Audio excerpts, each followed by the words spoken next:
daan nanili pa. Yeah, with a gun. Let's not go.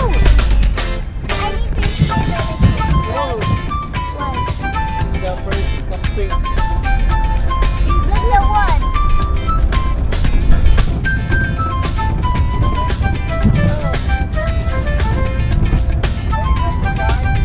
Yes.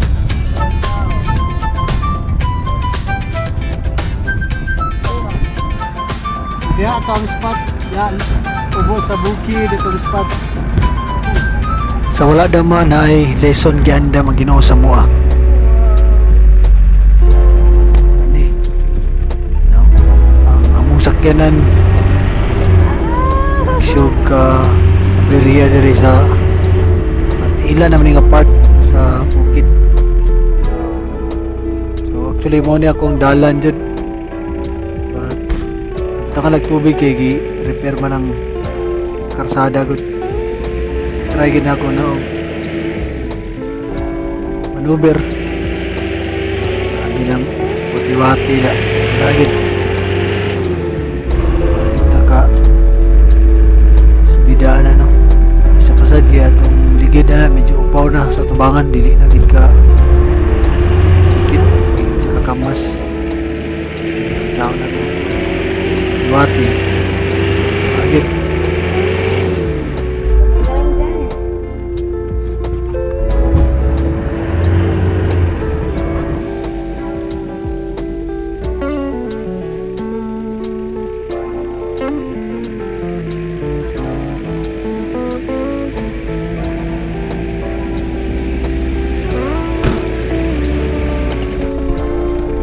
Bung kita guys. Kaya. Slow kita kayo.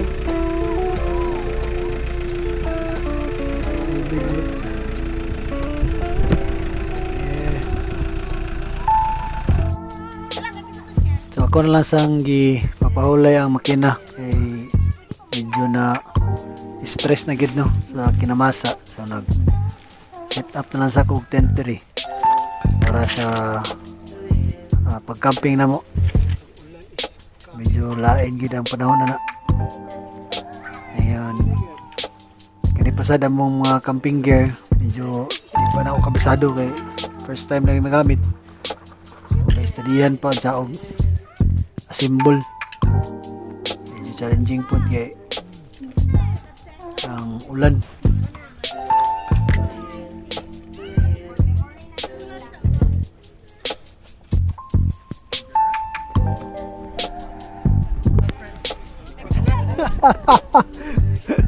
Niabot na mong rescue no. Oh, diri na ako nakita unsa ka pitbull ang Ginoo sa amoa. So through the help of every member, maglabi na kang Brother Igoy no nga siya gi ning kamot nag-contact sa rescue. Langgit na luwas tani nga sitwasyon no. Nalubong kita diri sa kita. God reminded us nga sa matag challenge nilip kamay. dili kinahanglan nga atong pasaanon ang tanan nga mag-inusara. Design kita sa Ginoo nga naay kauban sa kabugat ang pagsulay mahimo siya og gaan. Kung importante gid kayo ang naagi kay nga kauban no, especially na kay community. So diri naguyod na gid ang sakyanan. Medyo na change position lang dia kay wala na may kakuan kay ang area mo nato medyo gagmay kay dalan so di gid kabuilo. Diri change position ang user. Babag mo to dos pikas. So bali na po siya diri sa pika side para mabawi ang pagkaguyod. So, finally, medyo ayag-ayag na gila ito ang kuhanan niya, no? Kaimtang. Yun. Piling kawas rin kita aning may muna sa swimming pool. Nag-lake. Grabe ako sa ganang user, no? Buha rin kita diya. then gamay na lang gid nga bira para ayun para dulaan eh. Yun, bibo kayo mga tao, nananaw. Ingaw kayo at least sa wakas. Lingkawas na gid. Nakatong pasalamat sa Abtik nga responde sa balay rescuers to. So daghang salamat mga sir. So after that, na human na gid ato ang first nga adventure. So diri na ta. Luto, nangaon na mi diri. So, bibo ang tanan, excited sa pagkaon. Mura na birthday. So pat bless lang ang mga style ni kanya-kanyang dala. Each couple. Then sharing na dayon. So inana ka bibo no. Inana ka memorable ni nga moment.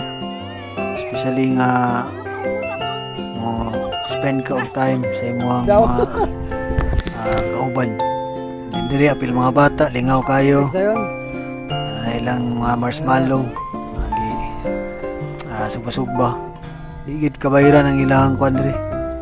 Ilang kalipay sa tayo ra gid ug naay mga outdoor nga activity nga ilani. So diri sugod nag-jamming. Okay, kami daghan mig mga musician diri pod nga grupo. Enjoy na tong nature. So diri roar kay nino kay wa may kuryente diri. So, mga bata, enjoy kayo. Tanaw sa kamera. So nice sa kayo nimo ma-observe mga reaction po sa karagana na release gid sa stress no sa daily routine. And then diri padayon sa sharing sa mga life story na mo challenges, and then prayer po sa each couple. Salamat kaya ni nga moment dako ikay ni siya nga kadaugan. Abtan gid mi og alas 3 sa buntag ato no nga inistoryahan ay o diri buntag na, I think mga 6 na ni 6 AM wala pa gid nakamata ang alusa late na gid kayo naka pa kay na-enjoy gid sa moment. Na-observe na nakita na mo unsay kalihukan sa ano sa mga stars, nag-falling stars nakita. And then diri start na mo ang day with devotion, and then padayon og sharing sa mga experience sa nahitabo gabi. Dayon kaon po sa mga bata. Dire enjoy po na mo ang view and then vibe sa morning sa among campsite. Lingaw ra gid kay ang tanan. Wala gibati og kakapoy. So energized na bisag gamay ra ang tulog. Lingaw gyapon kayo ang vibe.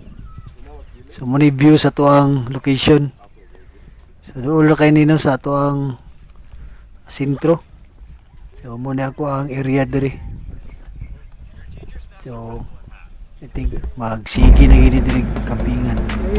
Karon kalit rag sabot na maligo mi camping site labag Balin Taglay. Diretso na dayon Boyo. Patik Balin. Nana ka dali ka istorya ni mong grupo diretso ra. Wala displado actually. But yeah, nana agad. So next spot na pud mi. Bugnaw kay medyo init kayo.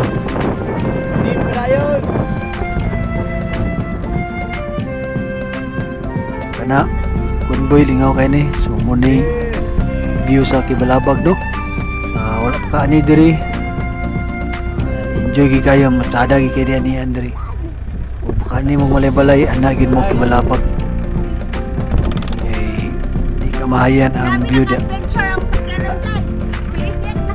Saka dia. Naong pata. Saka mo na. Spillway kato na spillway. Kato ra tong giliguan yapon me. Thank you. Pero di na ta mawala kay.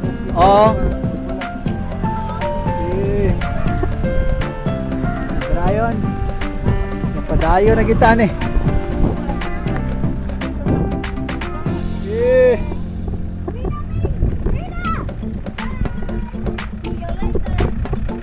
kaya mong dilip ka.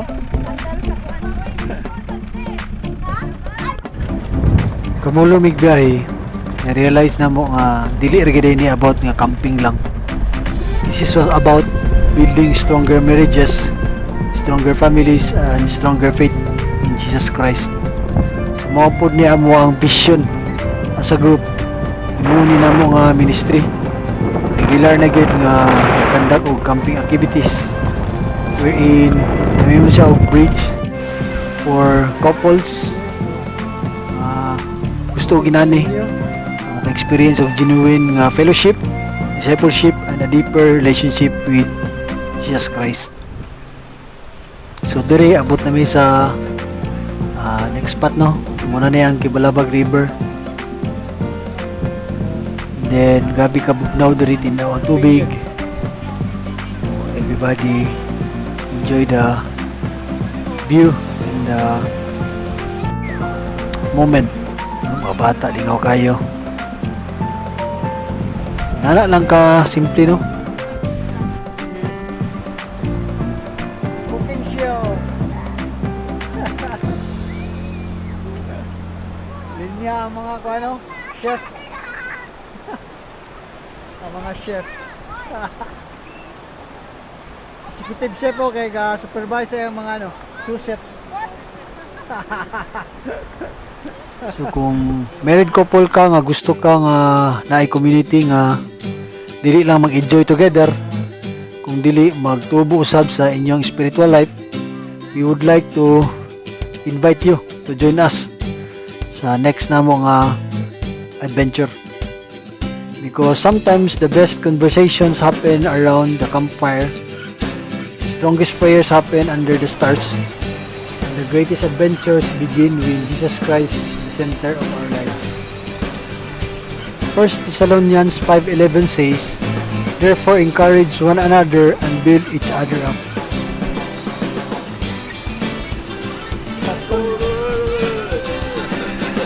Saktong palanay lang oh.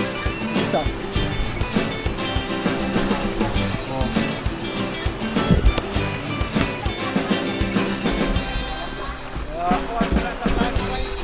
Ay ni kay batik na ba?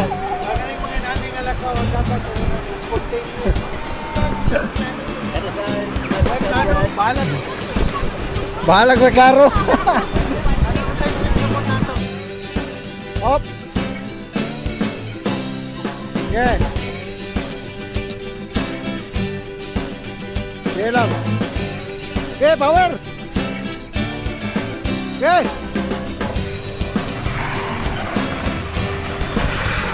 Ya.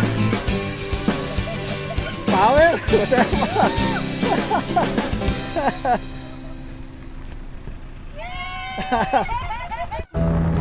See you on our next adventure. Together, let's grow in faith, strengthen our marriages, and make disciples for Christ. Ito ang first adventure sa Team Palayon. So, looking forward sa ito ang sunod nga adventure no. Hopefully maka-join na po mo. Yun, God bless sa tanan. Team Palayon. Bye.